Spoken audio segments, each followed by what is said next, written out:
Alright, here's the video guide part 2 for lesson 10.3.3, picking up at part D, looking at still permutations and combinations and how they differ. And so this one here is saying since there are more volunteers, the Spirit Club has decided to appoint another committee member. Part 1 is going to say if they add a treasurer to the list of officers, how many different ways are there to select the 4 officers possible. So Felicia is still in there. Felicia's still in there, which means we have 6 committee members. Because we have A, B, C, D, E, and F. So we have 6 committee members, and now there are 4 spots. And since there are those roles, since there is a vice president, a president, vice president, secretary, and treasurer now, that's a permutation problem because the order is going to matter. So D, the first part of it, we have to talk about a decision chart. You have a president, so that's the first decision. Your second decision is going to be vice president. Third is going to be the secretary. And fourth is going to be the treasurer. So in the first decision, you have 6 candidates that you could choose from. The 6 being Al, Barbara, Carl, Dale, Ernie, and Felicia. After they choose a president, however, you only have 5 options for vice president. Then you only have 4 options for secretary. And then you only have 3 options for treasurer. And we have our permutations set up with our decision chart. And so we have 5 times 4, we have to multiply it out on our decision chart, so 6 times 5 times 4 times 3. We have 6 times 5, which is 30, times 4, which is 120, times 3, which would give you 360 different arrangements given these new parameters. Again, these parameters being there are 4 decisions, and 6 choices per each decision. Well, not per each decision, but 6 choices, 4 decisions being made. And then part B is going to be to list, like we've done before now, but we're going to list all of the different ways the governor committee could be arranged in a committee of 4 now. So we were doing committees of 3, A, B, C, A, B, D. We were doing committees of 3. Now we're going to do committees of 4 with still our 6 choices. And so our 6 choices for part 2 are A, B, C, D, E, and F. We've got to figure out how many different ways we can arrange this in groups of 4. And so again, my strategy is just to do A, B, C, D. So that's going to be my first A, B, C, D. And then I just kind of keep moving. So I'm going to do A, B, C, E. And then I'm going to do A, B, C, F. All right, so now all the ABCs are done. So I'm going to start moving on, and I'm just going to do the ABs now. So I'm going to do AB, DE. And I'm going to do AB, DF. All right, and if I keep going, I have to do another one now. I got AB, so let's do in here I have an AB, so I had AB, I have A, B, D, E, I had A, B, D, F, and I'm going to have A, B, E, F as my last AB option here. And then I'm going to move on to the AC options. And I think here, maybe I'll keep going because it's good to see. I have A, C, D, E. I have, so A, C, D, E. I'm going to have A, C, D, F. I'm going to have A, C, I already had A, C, D, F. So I'm going to have A, D, E, F. Wait, am I missing one? Did I do all the ACs? I did A, C, D, E, A, C, D. Oh, so I got A, C, E, F in here. A, C, E, F in here. And now, for the sake of time, I'm going to pause and finish the list so we can pick up and probably get through this in the second video. Here's my completed list. Again, trying to follow that strategy. It's not necessarily the most honed in strategy, we will learn a formula at the end of this video or at the end of this lesson on ways to do combinations quicker than just making organized lists like this. But this is just my organized list of all the different combinations with where order doesn't matter, and there is no repetition. And so I have 1, 2, 3, 4, 5, 6, 7, 8, 9, 10, 11, 12, 13, 14, 15 different combos here. So I had 15 combos, although I had 360 permutations. And so it's pretty interesting there. We're going to start trying to look at in the next problem, is there a relationship between permutations and combinations? All right, but I'll leave this, you can pause and write down these different combinations and then try to, maybe you have a different way of thinking about it and how to kind of come up with all of them. But it's really, that was just listing all the different combos. We're going to learn a better way.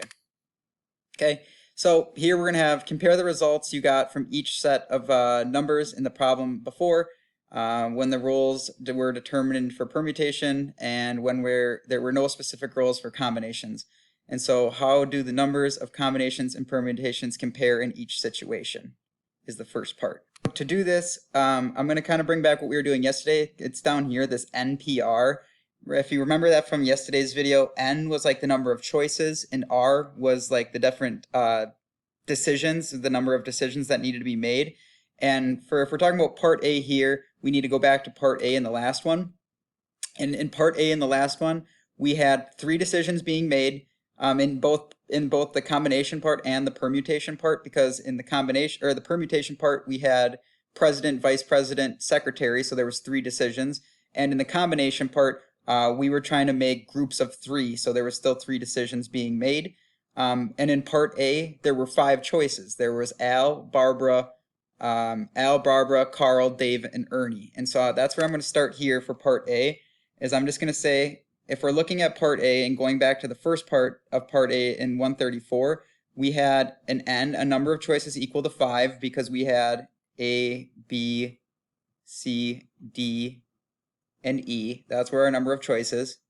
And we had an R, a number of decisions, that was 3. And 2 ways to think about that 3. It was either president, vice president, or secretary, or you could just think of it in combinations. We had to come up with a group of 3.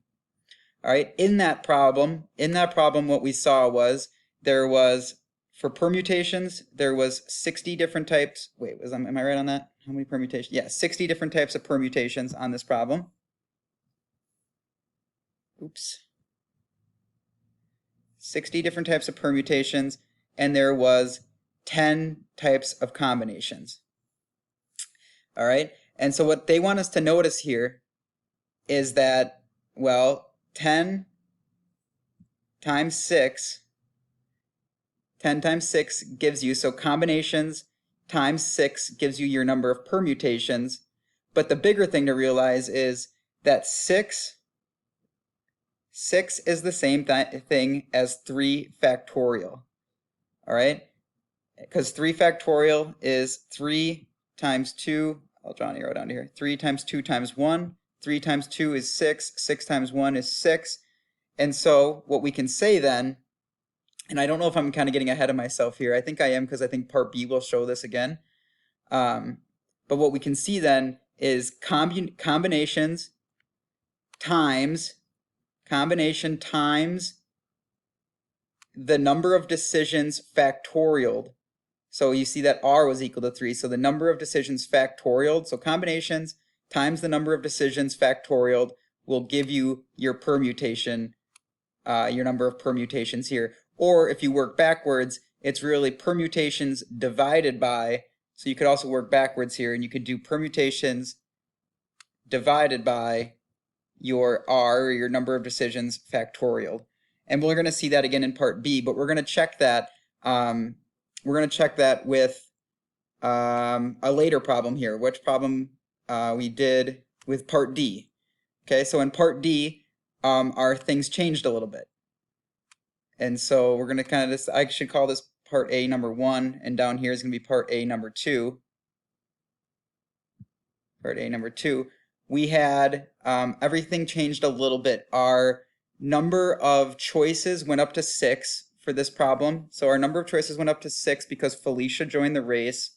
And so our n goes to 6 because we had A, B, C, D, E, and F, which is 6 choices. And our number of decisions changed. Our number of decisions changed because we added a treasurer, or another way to say it, we were looking for combinations of groups of 4 instead of groups of 3. And that goes back to, if I just look at this problem here, it does say that if choosing a governing committee of 4, or if they said adding a treasurer, how many different ways can you do 4 officers? And so that's where that 4 decisions is coming from. And so now I got to think too, we said that the number of permutations for that problem was 360. Combinations for that problem was 15. All right, and I can then do, to go 15, so there's 2 ways you could do this. 360 divided by 15 tells you that it's 24, which means that 15 times 24 gives you your permutations. Well, 24, believe it or not, 24 is the same thing as 4 factorial, because 4 factorial is 4 times 3 times 2 times 1, which gives you 4 times 3 is 12, 12 times 2 is 24, 24 times 1 is still 24. So it holds true from what we saw here, where we did your number of combinations times your decisions factorial still works here. So we could do our number of combinations times our decisions factorial, and we could get our permutations, or if you wanted to work backwards, you could do permutations divided by your decisions factorial, and you would get your combinations. All right, and that's going to come into play here in the next problem and at the end of this problem. And so it says here, work with your team to develop a conjecture about the relationship between permutations and combinations. And really that conjecture is what I'm saying. It's either, there's 2 ways to write it for part B here. There's 2 different ways you could write it. You could say, and I'm going to write it NCR or NPR. You could do your permutations divided by your decisions factorial, and that'll give you your combinations. I should put NCR, sorry. NCR. Or what you could do is you could do your combinations, NCR, multiplied by your decisions factorial, and you would get your permutations. So these are 2 massive formulas here, because you'll always have an N and an R, and so all you need to know is that N and that R, and you can figure out, your combinations or your permutations, especially if given the right parameters. It's really nice. All right, and I think that is actually my answer for part C as well. So it says test your conjecture. Oh no, so that was my conjecture. Now we're going to test my conjecture by calculating the number of permutations and combinations of 2 items chosen from 6. So 6 is our N, and we have 2 decisions to make with those 6 items. And so we have an N, so this is part C. We have an N equal to 6 and an R equal to 2. If we're talking about permutations, that would be, to figure out permutations, we need to do a decision chart, which is going to be first decision, second decision, 6 times 5, which gives you 30. So permutations is 30. And then we're going to use that permutation to find our combination. And so if we know our permutation, we can do permutation divided by our decisions factorial. So we can say that we have 30 divided by, our decisions are 2 factorial. So that's 30 divided by 2 factorial is 2 times 1, which is 30 divided by 2, which gives you 15 for your combinations. All right, and again, that's a situation where I worked from permutation to combination. because for me it's easier to go that route, but maybe you wanted to do combination first and then find permutation. And also with a calculator, you could do either. I just realized I'm out of time. I'll finish this in this next